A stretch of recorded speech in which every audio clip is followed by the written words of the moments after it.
Press briefing में आप सभी का स्वागत है।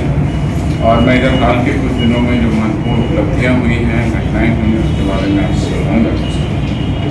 सबसे पहले मेरे पास में अपडेटेड डेटा है जो कल कई अखबारों में प्रकाशित भी हुआ है। मद्य निषेध उत्पाद और निबंधन विभाग द्वारा आयोजित मद्य निषेध सिपाही भर्ती परीक्षा में नकल करते हुए कई अभ्यर्थी पकड़े गए, उनके विरुद्ध कार्रवाई की गई है। संख्या कुछ समाचार पत्रों में 270-72 ऐसे कुछ अंकित की गई। अभी अधिकतम सूचना प्राप्त की गई है और ये सूचना में अभी तक कुल 303 अभ्यर्थियों के गिरफ्तार होने की सूचना है, जिसमें कि जो संख्या है उसमें भागलपुर में सबसे ज़्यादा 78, बक्सर में कुल 76, नालंदा में 42, गया में 33, पटना में 25 एवं अन्य जिलों में इस प्रकार से गिरफ्तारियां की गई। और ये मद्य निषेध उत्पाद और निबंधन विभाग द्वारा सिपाही परीक्षा से संबंधित है। कई समाचार पत्रों में उसे पुलिस सिपाही अंकित कर दिया गया है, जो तथ्यात्मक रूप से सही नहीं है। ये मद्य निषेध विभाग के अंतर्गत सिपाही के जो पद है उस पर नियुक्ति की जा रही थी, उससे संबंधित। दूसरी एक महत्वपूर्ण आपको जानकारी और उपलब्धि बताना चाहता हूँ। कमजोर वर्ग अपराध अनुसंधान विभाग के अंतर्गत एक विशिष्ट विभाग है और इसके अंतर्गत बाल यौन शोषण, मानव व्यापार निरोध विषयक एवं बाल श्रम से संबंधित मामलों में लगातार कार्रवाई की जाती है। इसके लिए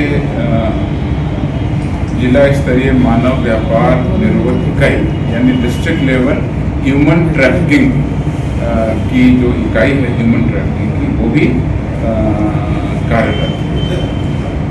मैं आपको बता दूं और आंकड़े अच्छे हैं, इस पे इससे स्पष्ट होता है कि पुलिस द्वारा लगातार कार्रवाई की जा रही है। मानव व्यापार निरोधक यानी ह्यूमन ट्रैफिकिंग और बाल श्रम यानी चाइल्ड लेबर से संबंधित जो कृत कार्रवाई है 2022 में, उसमें पहले मैं पिछले 2 सालों का फिगर बता देता हूँ। वर्ष 2020 में 75 प्राथमिकी दर्ज की गई, वर्ष 2021 में 111 प्राथमिकी दर्ज की गई और वर्ष 2022 में अभी अगस्त तक का आंकड़ा है, उसमें 172 प्राथमिकियां भी दर्ज कर दी गई हैं। इस प्रकार से तीनों सालों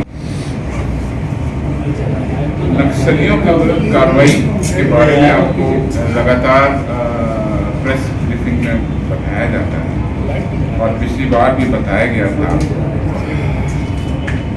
कि किस तरह से औरंगाबाद पुलिस, सीआरपीएफ और अन्य कोबरा पुलिस के सहयोग से जहां 18 लाख के घोषित इनामी नक्सली विनय यादव को गिरफ्तार किया गया था, फिर उनके गिरफ्तारी के बाद उनके बयान पर जमीन से अंदर गाड़ कर रखे 20 लाख रुपए बरामद किए गए थे। ये सब पुराने ब्रीफिंग में आपको बताया गया। अब वो हमारा गया और औरंगाबाद का क्षेत्र है। एक दूसरा हमारा नक्सल प्रभावित क्षेत्र है जो मुंगेर और लखीसराय क्षेत्र है। उसमें 16 अक्टूबर को जिला पुलिस सीआरपीएफ के कोबरा बटालियन के द्वारा कजरा थाना अंतर्गत बकुरा पहाड़ के नजदीक जंगल में सर्च अभियान चलाया गया। उस सर्च अभियान में भारी मात्रा में विस्फोटक बरामद किए गए, जिसमें कि कॉर्डेक्स वायर जो लैंडमाइन लगाने के काम आता है, डेटोनेटर 20 जिससे कि 20 तरह के लैंडमाइन लगाए जा सकते हैं और उसको लगाने के लिए तरह तरह के पदार्थ और बाकी मटेरियल वगैरह भी बरामद किया गया है। और जो विस्फोटक सामग्री है वो 3 किलोग्राम बारूद भी बरामद किया गया है। इस संबंध में कजरा थाना कांसेप्ट 133 दर्ज किया गया है। यूएपीए एक्ट भी उसमें लगाया गया और पुलिस आगे की कार्रवाई कर रही है।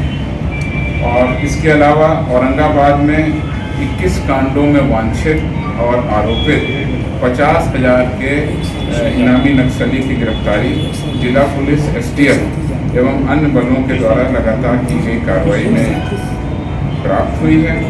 इसमें औरंगाबाद से इनामी नक्सली नजीबुल्लाह अंसारी को गिरफ्तार किया गया है। इन 21 कांडों में जो इसका आपराधिक इतिहास है 21 कांडों का, उसमें मदनपुर थाना में 13 कांड, देव थाना में 2 कांड, लुटुआ थाना में 1 कांड, डुमरिया थाना में 2 कांड, आमद थाना में 2 कांड, रोशनगंज थाना में 1 कांड अंकित है। और इस पूरे अभियान में अभी तक जनवरी से लेकर अभी तक जो है 2022 में 50,000 के इनामी 18 अपराधियों नक्सलियों एवं 25,000 रुपये के 4 अपराधियों नक्सलियों को पुलिस ने गिरफ्तार किया। तो ये हमारे नक्सल क्षेत्रों के अपराध करने की गिरफ्तारी से संबंधित मामला है जिसमें हमारी उपलब्धि हुई है। और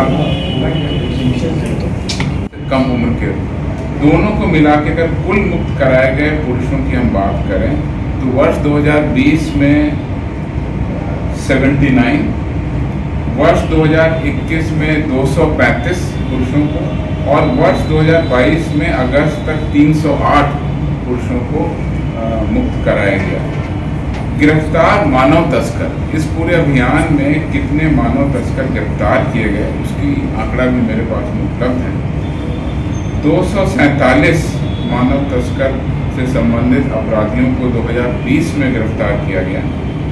2021 में 331 मानव तस्कर से संबंधित अपराधियों को गिरफ्तार किया गया और अगस्त 2022 तक 274 अपराध कर्मियों को गिरफ्तार किया।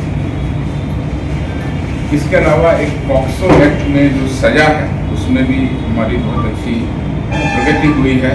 माननीय न्यायालयों के द्वारा काफ़ी मामलों में सजा भी दी गई है। इसका आंकड़ा मैं संक्षेप में बताना चाहूँगा, विस्तृत आंकड़ा मैं अलग से अपलोड कराऊंगा। 2020 में 126 अपराध कर्मियों को सजा दी गई पॉक्सो एक्ट में। 2021 में 270 मामलों में 315 अपराध कर्मियों को सजा दी गई पॉक्सो एक्ट में। और 2022 में अगस्त तक के आंकड़े हैं, 268 कांडों में 317 अपराध कर्मियों को अभी तक सजा दी गई है, जो महज अगस्त तक के आंकड़े हैं। इस प्रकार से अगर आप देखेंगे तो 2020 में 126, 2021 में 315 और 2022 अगस्त तक 317 अपराध कर्मियों को अभी तक सजा दी गई है। पॉक्सो एक्ट में हमारा लगातार अभियान चल रहा है। डिटेल अगर मैं बताऊं तो 2022 में अगस्त तक 4 अपराधियों को फांसी की सजा दी गई और 72 को आजीवन कारावास अभी तक अगस्त में सुनाया गया है पॉक्सो एक्ट से संबंधित। ये हमारी उपलब्धि है और हमारे कमजोर वर्ग के द्वारा इसका लगातार अनुसरण किया जाता है। इसके कारण और सफल अनुसंधान के कारण इस तरह की उपलब्धि